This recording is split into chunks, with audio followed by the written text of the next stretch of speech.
Hi everyone, MR Assassin here, and welcome back to Brain Booster, the show where we discuss the latest news on science, technology, gaming, and other brain-boosting topics. If you are a new subscriber, welcome, and thank you for tuning in. If you're here for the games, don't worry, a gaming video is coming up soon, and I'll let the background music be a hint as to what I'm playing next. It is October, the month of Halloween and spooky stuff and turning leaves, so let's begin. So first, there is a special PS4 Pro hardware bundle being released for Death Stranding, and it is launching November 8th. Let's take a look at it. Ooh, wow. So Death Stranding does look like a cool game. It's very interesting, unique. It's not like other games that are out there. I'm not a huge fan of that yellow controller. I would much prefer like a blue or something. So this limited edition PS4 Pro comes with a 1TB PS4 Pro in a white matte finish with two BT handprints that form the shapes of the world continents, if you take a look at them. Also includes a physical copy of the game on Blu-ray disc and a translucent orange, yellowy DualShock 4 controller that is the same color as the game's BB pod. It'll be available in the US and Canada on the same day as the launch of Death Stranding. You should expect to pay $3.99 in the US or $4.99 Canadian for this PS4 Pro. I might get the game, I probably won't get this PS4 Pro. I'm thinking of waiting to get the PS5 instead of buying another PS4. If you're thinking of buying a PS4 Pro, this may be something to consider. If you're looking to buy a new phone, the NOKIA 7.2 is landing in the US on September 30th, which should be... So depending on how quickly I edit this, it's either going to be today or tomorrow of when this phone is launched. This phone will have a rear-facing triple camera system comprised of 48 megapixel primary shooter with a quad pixel technology, a 5 megapixel depth sensor, and an 8 megapixel ultra-wide lens with a 118 degree field of view and an f2.2 aperture, all of which sport Zeiss optics. That quad pixel technology combines 4 pixels into one to create what Nokia calls stunning images in all conditions. The front-facing shooter is a 20 megapixel part with f2.0 lens that's capable of recording 1080p at up to 30 fps. Has a 6.3-inch FHD Plus screen with pure display technology. The chip is a Qualcomm Snapdragon 660 octa-core SoC, 4 gigs of RAM, 128 gigs of storage. That is expandable with a micro SD slot. The screen is coated with 2.5D Corning Gorilla Glass, so scratching could be reduced to a minimum. And the price of that is $350 US. Compared to some phones out there, $350 sounds like a pretty good price. I just got my phone this year, so I probably won't be buying this phone, but it does sound like it has an impressive camera. I find it kind of funny that all these phones that are coming out nowadays just seem to get more and more cameras. Like there's lots that have 2, some have 3, some have 4. Like when will it end? At what point is there too many cameras on a phone? I swear in like 10 years you're going to see like, I don't know, 20 camera phones. Will that even be a thing? But Nokia is a good brand too, so let me know in the comments below if you're interested in buying a Nokia 7.2.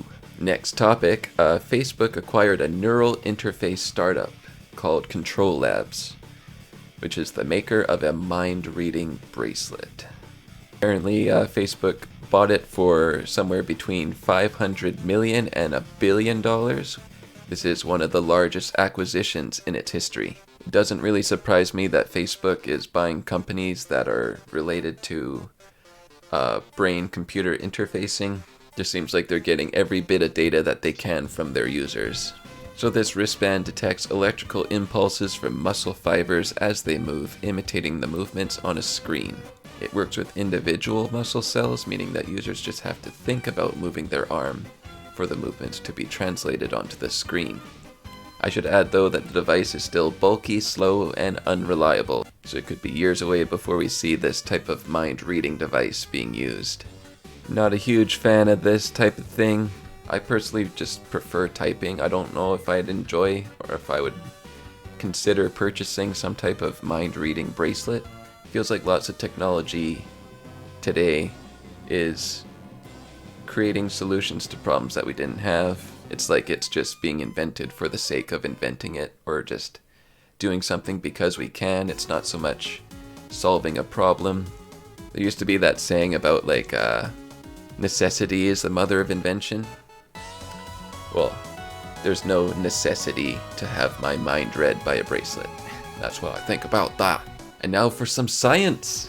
There's been a study, and this study found that musical tastes predict personality traits and political orientation. So for this study, the researchers surveyed 157 Australian university students between the ages of 17 and 55 years old regarding their musical preferences, their personality, and their political beliefs. Their findings confirmed that there were some relationships between musical tastes and personality. So they found that if you like rhythmic music like rap, hip-hop, soul, R&B, and reggae, it wasn't really related to the broad domain of agreeableness, but it was related to the aspects that make up agreeableness, namely compassion and politeness. In particular, liking for rhythmic music was related positively to compassion, but negatively to politeness. So people that like rap are rude. And they found that liberalism was related positively to intense music, like punk, metal, rock, and indie, and established music, like folk, jazz, blues, classical music, and country. So this was a very small study with only 157 students being surveyed, university students, in Australia. So it might not be the same for everyone in every country and so on, but I'm curious to see if these results match how you feel in like political opinion. So leave a comment down below if you say, oh, I like metal and I'm also liberal. I'm not really strongly into any political party, and I guess that kind of goes with my musical taste because I like kind of everything. Alright, last topic of today. There is a green cement company that says that their product can cut carbon dioxide emissions by up to 70%.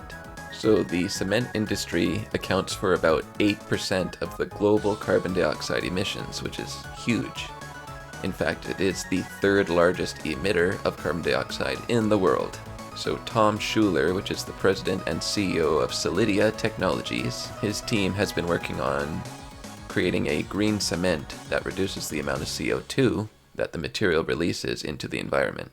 They said that when they're making the cement, it's cutting the CO2 emissions by at least 30%. When they're curing the cement and making the concrete, we add an additional 20 or 30% of CO2 that they consume during curing.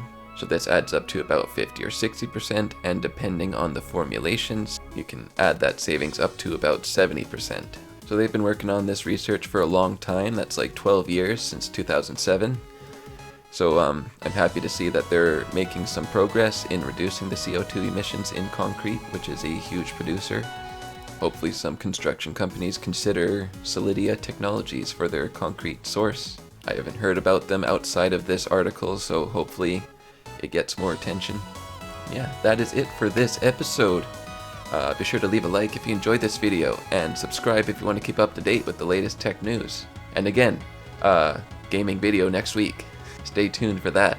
Also be sure to follow me on Twitter if you want to keep up to date with some updates of when videos are popping up. I don't have many followers, but the more followers I get, the more I'll be able to interact with you guys, and I can give polls and ask more questions outside of these videos, which would be cool. So yeah, I'll see you next time. Moi moi!